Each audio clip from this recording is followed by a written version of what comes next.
Hebreos capítulo número 9.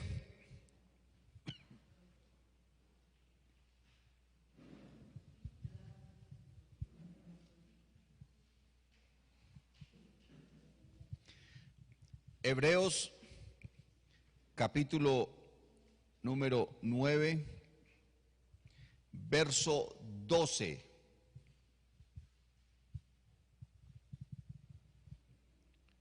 Verso 12. Dice así: y no por sangre de machos cabríos ni de becerros, sino por su propia sangre entró una vez para siempre en el lugar santísimo, habiendo obtenido eterna redención. Eterna redención. Oremos. Señor Jesús,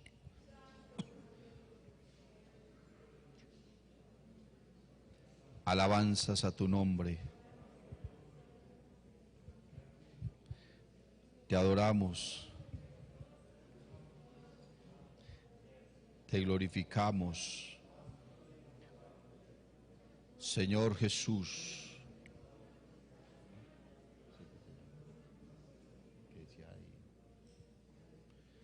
Oh maravilloso Cristo, tú eres mi Dios, tú eres mi Padre, nuestro Salvador. Danos palabra en esta mañana,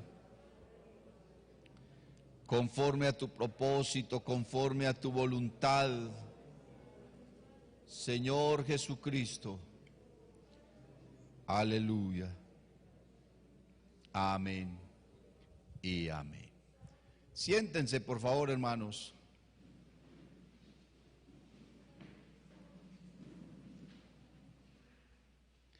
Gloria a Dios. Eterna redención. Amén.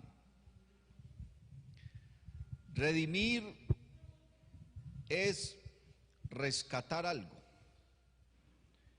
Es rescatar algo que para muchos puede ya no tener ningún valor o ningún uso, ¿cierto? Eso sencillamente significa redimir. Gloria al Señor. Usted puede redimir muchas cosas en su casa.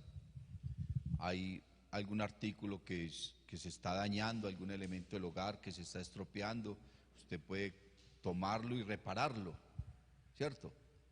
Solo que nosotros decimos es repararlo, pero realmente lo está redimiendo, ¿cierto? Cuando algo se está agotando, entonces usted puede tasarlo para que no se acabe tan rápido. Entonces, tasarlo es redimirlo, ¿cierto? Es rescatarlo para que no se pierda. Y con respecto de esto, hermanos, estaba pensando que aunque Dios sabía que el ser humano se iba a perder, porque Él mismo había establecido la palabra que la paga del pecado es la muerte, ¿cierto? Él mismo lo estableció.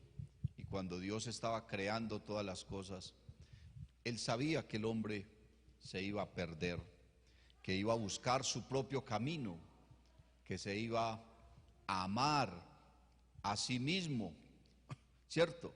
La Biblia dice que Dios hizo al hombre bueno, pero él buscó sus propias perversidades. Y también dice la Biblia, todos se descarriaron como ovejas, cada cual se apartó por su camino, ¿cierto? Y dejaron al santo, dejaron a Dios, al punto que Dios miró desde los cielos a ver si había, se murió, que fue su hijo, lo que las unía, falleció, que era su hijo.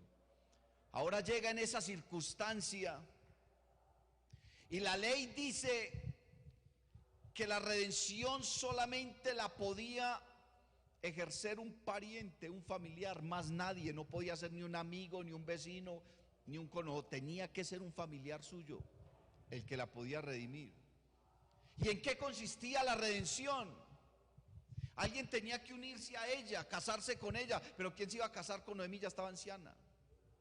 ¿Quién iba a querer tener una esposa anciana? Muy difícil.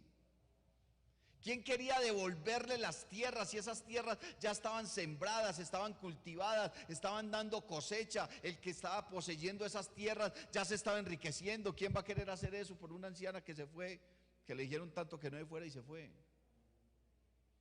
Pero sin embargo ellos se fueron. El único que las podía redimir era un familiar. Las tierras ya no se podían recuperar. ¿Quién iba a querer partir la herencia suya por dársela a unos malagradecidos que se fueron por allá y no quisieron escuchar? ¿Quién iba a querer partir aquello que le ha costado tanto para dárselo a alguien, así sea un familiar? Pero dice la Biblia que Ruth tuvo un sentir de parte de Dios y le dijo a Noemí que si tenía por ahí a alguien que les pudiera ayudar. Dice la Biblia que Ruth se fue a los campos de un familiar de Noemí llamado Booz. Ella no estaba buscando por ahora redención, lo único que necesitaba era algo para poder comer, porque ni eso tenían. Algo con que poder sustentarse, meterse por ahí una piececita, a vivir con su suegra. Y entonces ella se fue detrás de los que estaban cosechando, y lo que caía, los pedacitos que quedaban por ahí en el suelo, ella los cogía, y con eso se iba sustentando hasta que llegó el dueño del campo aquel, Booz, y preguntó: ¿quién es esta mujer? Es una moabita, gentil. Y cuando la miró, se quedó impresionado y: esta fue la que llegó con mi familiar Noemí. Ya sé que a esta gente le fue muy mal. Su esposo falleció, sus hijos, y esta mujer quiso ayudar a su suegra sin tener obligación. Y entonces le dijo a los siervos: no le digan nada, antes ayúdenle y tiren de lo mejorcito al suelo para que ella lo recoja. Y le dijo a ella que no se fuera a cegar en otra parte, sino que se quedara ahí en su campo. Y una noche estaban de fiesta y ella habló con Noemí y le dijo: yo quiero hacer algo con este hombre. Y entonces se pusieron de acuerdo y le dijo: vaya, y cuando él se acueste a dormir, métasele a la cama. Una mujer casada que hacía no mucho tiempo había enviudado, tenía todas sus necesidades, seguramente muy bonita, y fue y se le metió a la cama a Booz. Cuando Booz sintió la presencia y ese cuerpo ahí, se despertó. Y la Biblia dice que Booz es tipo de Cristo. ¿Sabe por qué? Porque cuando él se despertó y la vio, él pudo haberla tomado para él, pero él ni siquiera la tocó. ¿Y sabe por qué no la tocó? Porque él entendió que ella estaba buscando redención. Pero no por eso no la tocó, sino porque él pensó: es que hay un familiar de ella más cercano, que es cuñado de Noemí, hermano de Elimelech, y él tiene más derecho a redimirla que yo, y no la tocó. ¿Usted cree un hombre con una mujer bien hermosa ahí al lado? Ese hombre tenía que estar muy bien parado delante de Dios, tenía que ser un hombre muy temeroso de Dios. Y dijo: este mismo día resolvemos esto. Y se fue y habló con el hermano de Elimelech y le dijo que si las quería redimir. Y dijo: no, yo no puedo. Y la señal, hermano, de ceder la redención era un zapato. Léase, la Biblia tiene cosas curiosas. Y llegó y se quitó un zapato. O sea que cuando usted le tira un zapatazo a su pareja es porque le está dando la mitad de lo que tiene. Algo representaban los zapatos dentro de la redención. Tenían un significado importante. ¿Usted cree que por qué Juan el Bautista dijo que detrás de él venía uno que era más poderoso que yo? Dijo Juan: el cual no soy digno de desatar la correa de su calzado. O sea, yo no soy digno de cambiar mi calzado con el Señor, porque eso significaba eterna redención. Y Juan dijo: yo no puedo hacerlo. y ni siquiera por eso lo quería bautizar. Bendito el nombre del Señor. Vos cambió el zapato con aquel hombre y le dijo: no, haga la redención usted. Y después de que tuvo el derecho de esa redención, partió su herencia y le dio la mitad de su propiedad a Noemí. Usted sí puede creerlo. No tenía ninguna obligación. En eso consiste la redención. Él pagó un precio en dinero. Pero la Biblia dice que la redención de un alma, porque Cristo no nos quería a nosotros redimir para devolvernos un lote, una casa, un carro viejo. No, eso no, a Dios no le interesa eso. A Dios le interesa es tu alma. A Dios no le interesa lo que tú tienes. Antes el Señor nos da a nosotros.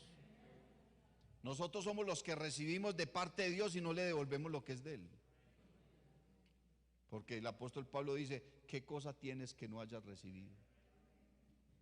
¿Qué cosa tienes que no hayas recibido? Todo lo que tienes de alguien lo recibiste. Alguien te lo dio. A este mundo vinimos sin nada. A Dios no le interesa nada de eso. A Dios lo único que le interesa es tu alma. Bendito el nombre del Señor Jesús. A Dios lo único que le interesa es tu alma. O sea que nuestra redención solamente dependía de Dios. ¿Por qué? Porque la Biblia dice que si un hombre acumula riquezas y acumula riquezas, nunca le alcanzará para pagar el precio de la redención de un alma, porque es demasiado alto y no se logrará jamás. Nosotros fuimos vendidos al pecado. Había que pagar un precio para poder volvernos a comprar. Y la única forma de pagar ese precio era con sangre, o sea, con la vida. La Biblia dice que la sangre es la vida del animal y del hombre. Por eso nosotros no bebemos sangre, no comemos sangre en ninguna manera, porque está representando la vida de los seres. Bendito el nombre del Señor Jesús. Nadie puede pagar la redención. Alguien cree que puede ser salvo porque es muy buena gente. Olvídese, hermano, si no fuera por la gracia nadie podía ser salvo. Porque la gracia es un regalo que nadie se merece. Nadie merece ser salvo. Nosotros lo único que merecíamos era ser condenados. Los que teníamos que ir a la cruz éramos nosotros. El Señor no tenía que ir a la cruz. La cruz era para nosotros. El infierno es para el pecador, para los que siguen al mundo y al diablo. Y el que no es hijo de Dios es hijo del diablo. Eso dice la Biblia. No lo digo yo, perdóneme, no lo quiero ofender. Pero la Biblia dice que solamente hay dos parentescos: o eres hijo de Dios o eres hijo del diablo, y ya. No eres ni sobrino, ni nieto, ni primo, nada. Ni el diablo ni Dios tienen sobrinos, ni primos, ni solamente tienen hijos. Eso dice la Biblia. Carta de Juan, capítulo 3, primera carta. Habla de los hijos de Dios y de los hijos del diablo. Y para ser hijo de Dios, ahí es que creer en su nombre.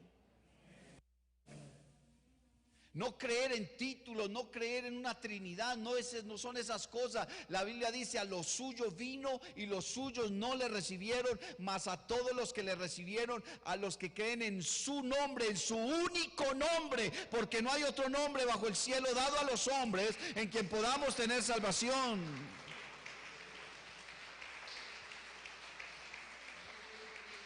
Aleluya. A los que creen en su nombre les ha dado potestad de ser hechos hijos de Dios, los cuales no son engendrados ni de carne, ni de sangre, ni de voluntad de varón, sino de Dios. Aleluya. Es creer en su nombre. ¿Y qué significa creer en su nombre? Dice la Biblia: apártese de iniquidad todo aquel que invoca el nombre del Señor. Apártese de iniquidad todo aquel que invoca el nombre del Señor. No es suficiente con decir: yo creo en Jesucristo. Hay hasta canciones por ahí muy bonitas que dicen: yo creo en Jesucristo, ¿cierto? Hay muchos que cantan por ahí de Cristo, pero no tienen ni idea de una relación con Cristo, de lo que es nacer de nuevo, de lo que es ser transformado, de lo que es vivir para Cristo, de lo que es la verdadera fe en Cristo, de lo que es sufrir el vituperio de Cristo, de lo que es sujetarse a su palabra. La gente quiere vivir el evangelio de cualquier manera, de cualquier forma, están perdidos, hermano. Porque la vida cristiana no consiste solo en cargar una Biblia o gritar gloria a Dios, no consiste solamente en eso. La vida cristiana es algo mucho más profundo, es una relación mucho más profunda con Dios. Es una convicción más plena de su palabra. Es un sacrificio continuo, todos los días muero, dice el apóstol Pablo. Es una renuncia al mundo y sus placeres. Es renunciar a uno mismo. El que quiera ganar su vida la perderá, pero el que la pierda por causa mía, éste la hallará. Dice el Señor, bendito el nombre de Jesús. El que la pierda por causa mía, éste la hallará. Y hoy en día hay tantos supuestos evangélicos que lo único que les interesa es vivir su vida.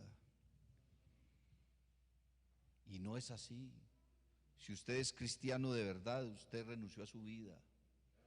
Entonces, ¿por qué quiere redimir tu vida? ¿Por qué quiere rescatar tu vida? El que la quiera rescatar se pierde. Pero el que pierda su vida por causa mía, dice el Señor, éste la hallará. ¿Cuántos dan gloria a Dios?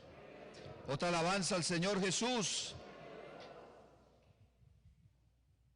Nuestro Señor, hermano, es el único que puede pagar el precio para devolvernos a nosotros, ¿qué? No una heredad, una ciudadanía. Una ciudadanía celestial. Porque el ser humano perdió, hermano. La Biblia dice que el Señor vino a buscar y a salvar lo que se había perdido. ¿Qué fue lo que se perdió? Se perdió la identidad del hombre. Se perdió la relación del hombre, se perdió el propósito del hombre, se perdió la visión del hombre, se perdió la convicción del hombre, se perdió la fe, la santidad, la imagen que el hombre tenía con Dios, se perdió. En el huerto del Edén se perdieron muchas cosas. Se perdió, hermano, la inmortalidad. El hombre fue creado en un estado inmortal, pero él lo perdió por causa del pecado. Dice la Biblia que el pecado entró en el mundo por un hombre y por el pecado vino la muerte, y la muerte pasó a todos los hombres. ¿Por qué? Porque todos pecaron. El hombre pasó de ser inmortal a vivir 1000 años. Pasó de vivir 1000 años a vivir 120 años, y de 120 años a 70, y de aquí para adelante al paso que vamos. O si no, mire, porque usted tiene su puesto en la cara. ¿Cuándo creía uno eso? Bendito el Señor. Que íbamos a tener que estar a 1 o 2 metros de otra persona, enseñados a abrazarnos y a besarnos y estar juntos. Y vea, y le dice uno a la gente que Cristo viene y no creen. Mire la naturaleza cómo está, hermano. La deforestación, la capa de ozono, las aguas cómo están, la lluvia ácida, la acumulación de basura. ¿Qué más va a aguantar este planeta, hermano? Este planeta lo que está esperando es que Cristo se lleve la iglesia para que lo restaure Dios. Por eso dice la Biblia que la naturaleza está, hermano, sufriendo dolores de parto, esperando la manifestación gloriosa de los hijos de Dios. Cristo viene. Cristo viene. Él no retarda su promesa como algunos lo creen, dice Pedro, sino que es paciente para con nosotros, esperando a que todos se arrepientan. ¿Será que Dios está esperando, hermano, es que tú te arrepientas, que tú cambies tu manera de pensar, que de una vez renuncies a tu vida y le entregues tu vida de verdad al Señor? No creas que porque te hiciste bautizar le entregaste tu vida al Señor. No creas que porque hablaste en lenguas le entregaste tu vida al Señor. No, tienes que tener un cambio profundo en verdad en tu vida. Dejar de agradar al mundo. Bendito el nombre del Señor Jesús. Más nadie podía pagar el precio de la redención. Él vino a buscar y a salvar lo que se había perdido, porque Él sabía que Él era el único. Pero estando en su condición divina, de gloria, de deidad, no podía salvarnos. ¿Por qué? Porque solamente había algo con lo que podía comprarnos a nosotros, y era con sangre. Una de las razones por las que Dios no aceptó el sacrificio de Caín es porque Caín no derramó sangre. Y Dios rechazó ese sacrificio, y Caín entendió que Dios lo que estaba pidiendo era sangre. Y luego Caín se fue y derramó pero la sangre de su hermano. Y Dios no estaba pidiendo sangre humana, estaba pidiendo la sangre de un animal, no la de un humano. Entonces no le aceptó ese sacrificio tampoco, porque ni siquiera Él se lo pidió. Él lo hizo de cuenta suya y por eso fue expulsado. Dios mandó a Abraham a que sacrificara a su hijo, pero cuando lo iba a sacrificar, a Dios no le interesaba sacrificar a ningún humano. Le dijo: detén tu mano, porque los sacrificios humanos eran populares en esa época entre los pueblos. Dios solamente quería probar a Abraham, pero hubo un sacrificio humano que Dios no se lo pidió a nadie. Dios no le pidió a nadie hacer un sacrificio humano. A nadie se lo pidió. Él dijo: yo voy a ofrecer un sacrificio humano, pero ese sacrificio será el mío.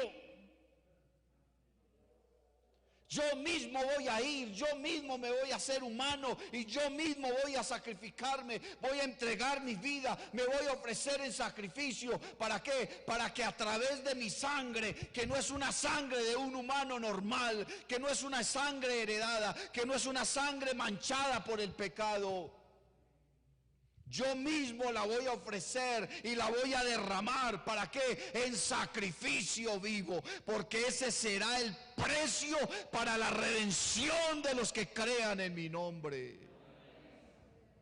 Ese será el precio para los que crean en la obra que yo voy a realizar en la cruz del Calvario. La redención es completamente una obra de Dios. La redención se efectuó por medio de una persona, Jesucristo. La redención fue un precio que se pagó de sangre. Aleluya. Y lo más básico de la redención era que el Redentor tenía que querer redimir. No se podía obligar a nadie a redimir. A nadie se podía obligar. El Señor, hermano, lo hizo voluntariamente. Por eso dice que de tal manera amó Dios al mundo, que ha dado a su Hijo unigénito para que todo aquel que en Él cree no se pierda, mas tenga vida eterna. Porque no ha enviado Dios a su Hijo al mundo para condenar al mundo, sino para que el mundo sea salvo por Él. El que en Él cree no es condenado, pero el que no cree ya ha sido condenado, porque no ha creído en el nombre del unigénito Hijo de Dios. Y esta es la condenación, que la luz vino al mundo y los hombres amaron más las tinieblas que la luz, porque sus obras eran malas. Porque aquel que hace lo malo no viene a la luz, para que sus obras no sean en ellas reprendidas. El amor de Dios, hermano, fue voluntario, fue grande. Y ahora, ¿qué hago yo aquí? Dice Jehová: ya que mi pueblo es llevado cautivo injustamente, y los que lo llevan cautivo lo hacen aullar y gemir, y mi nombre es blasfemado todo el tiempo. Por tanto mi pueblo sabrá mi nombre en aquel día, porque yo mismo que hablo, he aquí estaré presente. Yo voy a ir, yo mismo voy a ir, yo mismo los voy a salvar. Voy a derramar una sangre preciosa, una sangre de un valor incalculable. ¿Cuánto vale la sangre de Cristo? ¿Cuánto cuesta la sangre de Cristo? Sangre pura, sangre sin mancha, sangre divina, sangre inmaculada, sangre perfecta, sangre sin el ADN del pecador, una sangre perfecta, la sangre divina, porque en él habita corporalmente toda la plenitud de la deidad. Y fue a la cruz y proveyó, dice la carta a los Hebreos, eterna redención. Hermano, el tiempo que estamos aquí en esta tierra es un ratico nomás, esto es un momentico nomás, esto es una pequeña prueba, pero lo que vamos a recibir es eterno, no terminará, no tendrá fin, gozo perpetuo a los pies de Cristo, donde ya no habrá dolor, donde ya no habrá llanto, donde no habrá tristeza ni enfermedad, donde la muerte no existirá más. Podemos estar allí porque Cristo ha provisto eterna redención, dice el escritor a los Hebreos, capítulo 9, verso 12, porque Él ha provisto eterna redención. Alabado y glorificado es su nombre. ¿Por qué no le damos gracias a Él en esta hora y le decimos: Señor, es que lo que tú has hecho, es que lo que tú nos has dado, mi Cristo, es tan grande, es que lo que tú nos has dado es tan majestuoso? ¿Por qué no se pone de pie, hermano? Levante sus manos y dile: Señor, tú has provisto eterna redención. Tú me has rescatado, tú me has comprado. Yo estaba perdido, para mí no había opción, yo era lo peor. Por mí no daban nada, nadie me podía rescatar. Estaba hundido en el abismo, sentenciado a la condenación. Pero tú, Señor,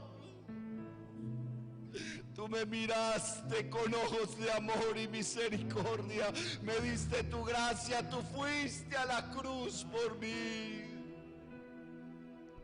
Un vil pecador como yo, un simple gusano como es el hombre, y tú has provisto eterna redención, mi Dios.